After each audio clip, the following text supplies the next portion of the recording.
Hello बच्चों, MP teachers guild में आपका स्वागत है। आज हम नेस और ओलंपियाड में आने वाले सोशल साइंस के कुछ क्वेश्चन देखेंगे। चलिए स्टार्ट करते हैं। क्वेश्चन नंबर 1, सिंधु की सहायक नदी कौन सी नहीं है? तो सिंधु की सहायक नदी कौन नहीं है?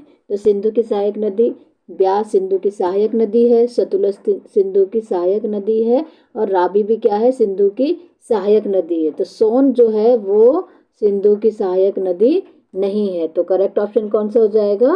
डी। सोन जो है वो गंगा की सहायक नदी है, ये भी याद रखिएगा आप सभी लोग। चलिए नेक्स्ट क्वेश्चन की तरफ। किसके शासन में सबसे ज्यादा संख्या में अभिलेख लिखे गए? किसके ज्यादा अभिलेख लिखे गए हैं किसके शासनकाल में? तो जो अशोक थे उनके शासनकाल में सबसे ज्यादा अभिलेख लिखे गए हैं। अभिलेख मतलब होता है कि अपने बारे में कुछ लिखवाना, कहीं कुछ किसी चीज की जानकारी देना, ये क्या होते हैं? अभिलेख होते हैं। ठीक है, चलिए नेक्स्ट क्वेश्चन की तरफ आगे बढ़ते हैं। लगभग 8000 वर्ष पूर्व सुलेमान और किरथर क्षेत्र के लोगों ने किस पशु को पालतू नहीं बनाया? हमसे नहीं पूछ रहे हैं, ये याद रखिएगा ध्यान से। तो भेड़ को बनाया था, बकरी को बनाया था, गाय बैल को बनाया था। उनने किसको नहीं बनाया था? ऊंट को अपना पालतू नहीं बनाया था। ठीक है, चलिए नेक्स्ट क्वेश्चन की तरफ आगे देखते हैं। गंगा के दक्षिण में फैला गंगा तथा इसकी सहायक नदी सोन। अभी मैंने आपको बताया था सोन क्या है? गंगा की सहायक नदी है। ठीक है, सोन के आसपास का क्षेत्र प्राचीन काल में किस नाम से जाना जाता था? ठीक है, जो गंगा के दक्षिण में है और उसकी सहायक नदी सोन का जो आसपास का क्षेत्र है वो प्राचीन काल में किस नाम से जाना जाता था? तो वो प्राचीन काल में मगध नाम से जाना जाता था। ठीक है बच्चों, चलिए नेक्स्ट क्वेश्चन की तरफ। प्राकृतिक भाषा का प्रयोग कौन करते थे? तो प्राकृतिक भाषा का प्रयोग कौन करता था? आम लोग। ठीक है, प्राचीन काल में जो प्राकृतिक भाषा का जो प्रयोग था वो कौन करते थे?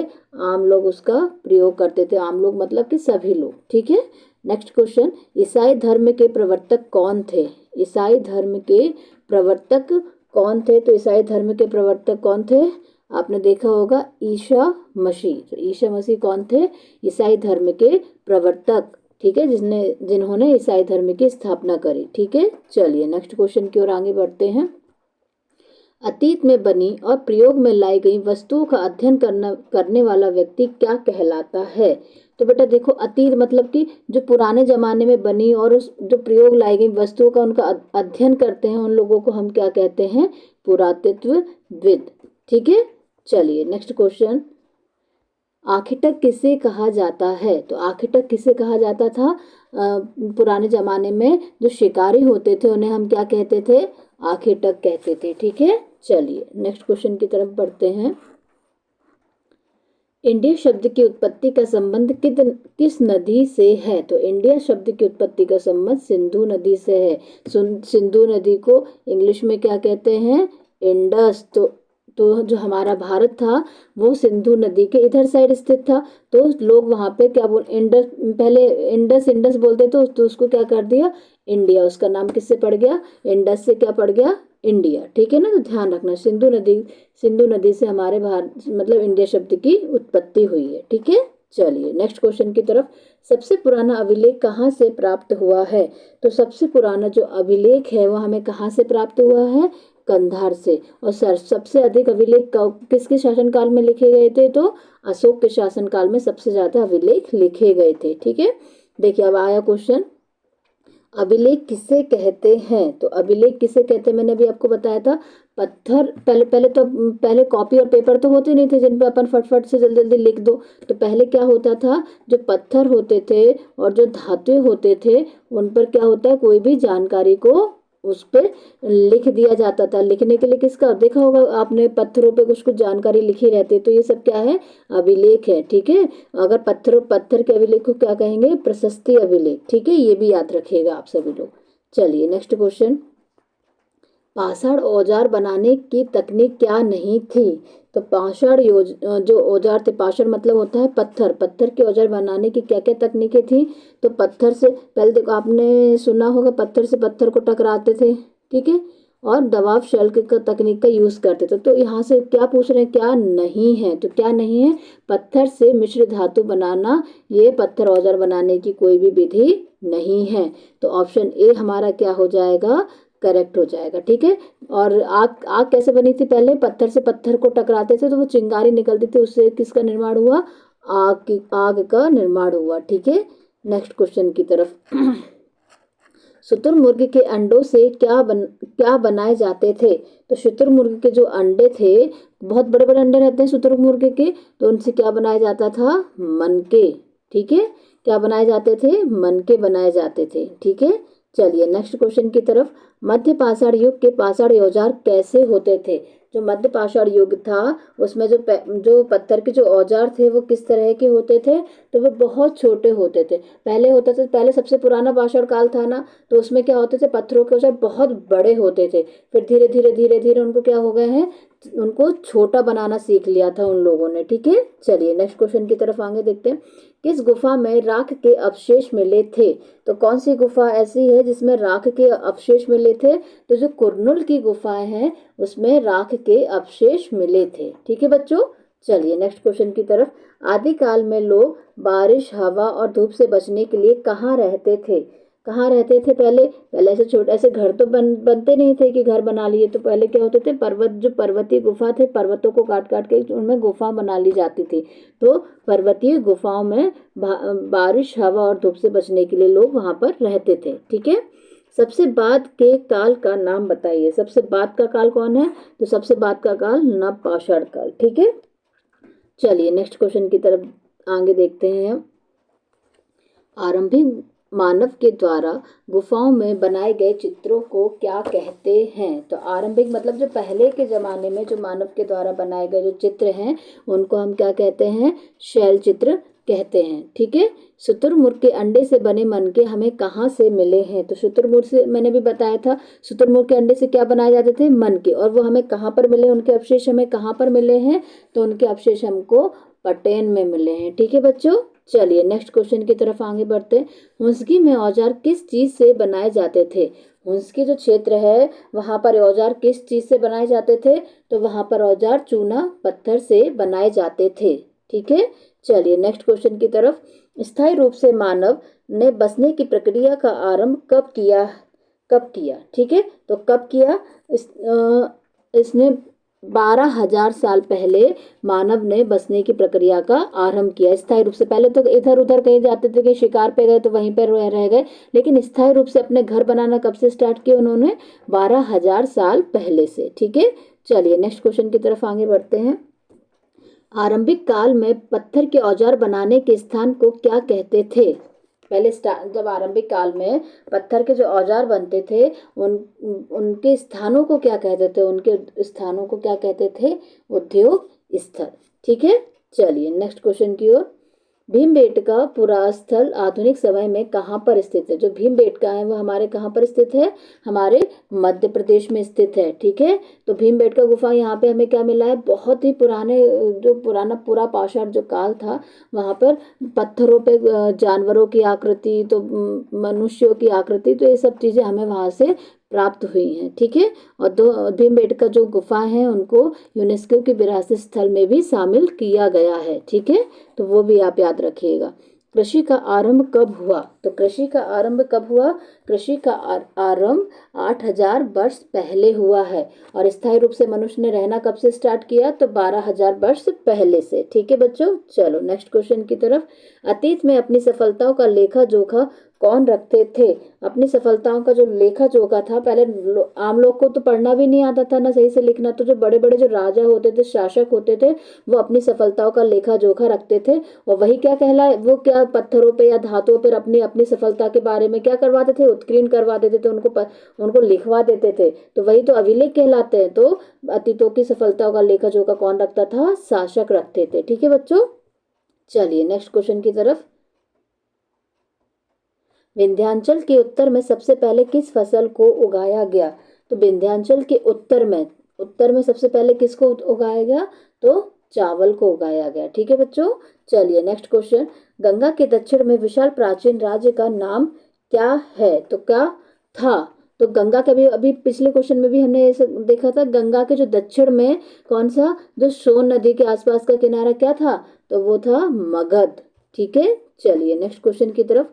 प्राचीन काल में लोग अपनी यात्रा कैसे करते थे? अब क्या जहाज से करते थे, कि कार से करते थे, कि साइकिल से करते थे, कि पैदल करते थे? पहले ये सब चीजें तो होती नहीं थी, तो जो भी यात्राएं रहती थी वो क्या हमें पैदल करनी पड़ती थी। ठीक है, चलिए नेक्स्ट क्वेश्चन। ईस्वी पूर्व और ईस्वी का संबंध किसके जन्म से है? तो जो ईसा मसीह हैं उनके जन्म से ईस्वी पूर्व और ईस्वी का संबंध है। ठीक है, चलिए अगले प्रश्न की ओर। हुसगी पुरास्थल किस राज्य में है? तो हुसगी अभी हमने पढ़ा था, पुरास्थल किस राज्य में है? कर्नाटक में। यहाँ पे हमें किसके अवशेष मिले थे? शुतुरमुर्ग के जो अंडे से जो मन के बनाते थे उनके हमें यहाँ पर अवशेष मिले हैं। ठीक है बच्चों, चलो नेक्स्ट क्वेश्चन। प्राचीन काल में ऊंचाई वाले भाग को क्या कहते थे? तो प्राचीन काल में जो ऊंचाई वाला जो भाग होता था उसको हम क्या कहते थे? नगर या दुर्ग कहते थे। ठीक है, जो हड़प्पा काल था उसमें जो ऊंचाई वाले भाग थे उन्हें हम क्या कहते थे? दुर्ग कहते थे। ठीक है, चलिए नेक्स्ट क्वेश्चन की तरफ। प्राचीन काल में सर्वप्रथम कौन सी फसल उगाई गई थी? तो प्राचीन काल में सर्वप्रथम कौन सी फसल उगाई गई थी? तो मक्का की फसल उगाई गई थी। ठीक है, चलिए नेक्स्ट क्वेश्चन की ओर। विंध्याचल और दक्कन के पर्वतीय इलाकों में किस प्रकार की गुफाएं मिलती हैं? तो विंध्याचल और जो दक्कन पर्वत श्रेणी है उनके मध्य में कौन सी गुफाएं मिलती हैं? तो वो तो पूरा पहाड़ी एरिया, पूरा पर्वत एरिया, तो यहाँ पे कौन सी गुफाएं मिलेंगी हमको? प्राकृतिक गुफाएं मिलती हैं। ठीक है बच्चों, चलिए नेक्स्ट क्वेश्चन की ओर आगे बढ़ते हैं। निम्नलिखित में से कौन सा स्थल सिंधु घाटी सभ्यता से संबंधित नहीं है? तो सिंधु घाटी सभ्यता से कौन सा स्थल संबंध नहीं है? तो भरूच जो है वो सिंधु घाटी सभ्यता से संबंधित नहीं है। तो संबंधित कौन कौन सा है? लोथल है, धोलावीरा है और कालीबंगा। ये तीनों क्षेत्र किससे संबंधित है? सिंधु घाटी सभ्यता से। ठीक है, आरंभिक मानव किस प्रकार के वस्त्र पहनते थे? तो कैसे वस्त्र पहनते थे? आरंभ में जब स्टार्ट हुआ था तब कैसे वस्त्र पहनते थे? जानवरों की खाल से जो बने वस्त्र थे वो क्या करते थे? जो आदि मानव थे वो पहनते थे। ठीक है, चलिए नेक्स्ट क्वेश्चन की ओर। विभिन्न प्रकार के जानवरों की हड्डियों के साथ साथ चौकर तथा आयताकार घर के अवशेष हमें कहाँ से प्राप्त हुए हैं? तो वो हमें कहाँ से प्राप्त हुए हैं? मेहरगढ़ से। क्या जानवरों की जो हड्डियों के साथ साथ क्या होता था? चौकोर तथा आयताकार घर। जानवरों की हड्डी तो प्राप्त हुई है और जो घरों का जो शेप था वो कैसे था? चौकोर और आयताकार। ठीक है, तो इस प्रकार के अवशेष हमें कहाँ से प्राप्त हुए हैं? मेहरगढ़ से। ठीक है, चलिए नेक्स्ट क्वेश्चन। कुत्ते के बाद किसे पालतू बनाया गया? तो सबसे पहले किसको पालतू बनाया गया था? कुत्ते को। कुत्ते के बाद में किसको पालतू बनाया गया? भेड़ और बकरी को। ठीक है बच्चों, चलो नेक्स्ट क्वेश्चन की तरफ। आरंभिक लोगों द्वारा पौधे उगाने और जानवरों की देखभाल करने को क्या नाम दिया गया? तो आरंभिक लोगों द्वारा पौधे उगाने और जानवरों की देखभाल करने को क्या नाम दिया गया? बसने की प्रक्रिया। इसे क्या बोला गया? बसने की प्रक्रिया। ठीक है, बुर्ज नेक्स्ट क्वेश्चन। बुर्ज होम में किस प्रकार के मकान निवास स्थान मिले हैं हमको? तो किस प्रकार से मिले हैं बुर्ज होम में? तो पत्थरों के तो नहीं मिले, पक्की ईंटों के तो वो भी नहीं मिले, बांस के भी नहीं मिले, तो इसमें से क्या आ जाएगा? इनमें से कोई नहीं। ठीक है, चलिए नेक्स्ट क्वेश्चन की ओर आगे बढ़ते हैं। नवपाषाण में पुरास्थलों में किस प्रकार के बर्तन मिले हैं? नवपाषाण मतलब कि सबसे नया वाला युग जो रहेगा उसे क्या बोलेंगे? नवपाषाण युग। ठीक है, तो उसमें किस प्रकार के बर्तन मिले हैं हमको? मिट्टी के बर्तन मिले हैं। पहले पत्थरों के बड़े बड़े, फिर धीरे धीरे छोटे हुए। अब हम क्या हो गए हैं? नवपाषाण मतलब नए युग की ओर प्रवेश किया, तो कहाँ हमें मिट्टी के बर्तन मिलना भी स्टार्ट हो गए। ठीक है, नेक्स्ट क्वेश्चन। मेहरगढ़ में बस्ती का आरंभ लगभग कब हुआ? तो मेहरगढ़ में जो बस्ती का जो आरंभ है वो कब हुआ? वो हुआ है 8000 साल पहले। ठीक है, मेहरगढ़ में जो मतलब कि जो बस्तियां थी उनका निर्माण 8000 साल पहले स्टार्ट हुआ था। ठीक है, नेक्स्ट क्वेश्चन। विशाल स्नानागार हमें कहाँ पे मिला है? तो सिंधु घाटी सभ्यता में जो सबसे बहुत बड़ा स्नानागार है वो हमें कहाँ पर मिला है? मोहनजोदड़ो में। ठीक है बच्चों, चलिए नेक्स्ट क्वेश्चन। अग्नि कुंड कहाँ कहाँ मिले हैं? अग्नि कुंड जो है सिंधु घाटी सभ्यता में वो हमें कहाँ कहाँ पर मिले? तो वो हमें कालीबंगा और लोथल में मिले हैं। ठीक है, चलिए नेक्स्ट क्वेश्चन की ओर। हड़प्पा सभ्यता के लोगों द्वारा बनाई गई पत्थरों की मोहरों पर सामान्यतः किसके चित्र मिलते हैं? तो हड़प्पा सभ्यता के लोग थे, वो क्या करते थे, मोहरों पर, उनकी मोहरों पर सामान्यतः किस प्रकार के चित्र मिले हैं? तो उनकी मोहरों पे जानवरों के चित्र मिले हैं, ठीक है।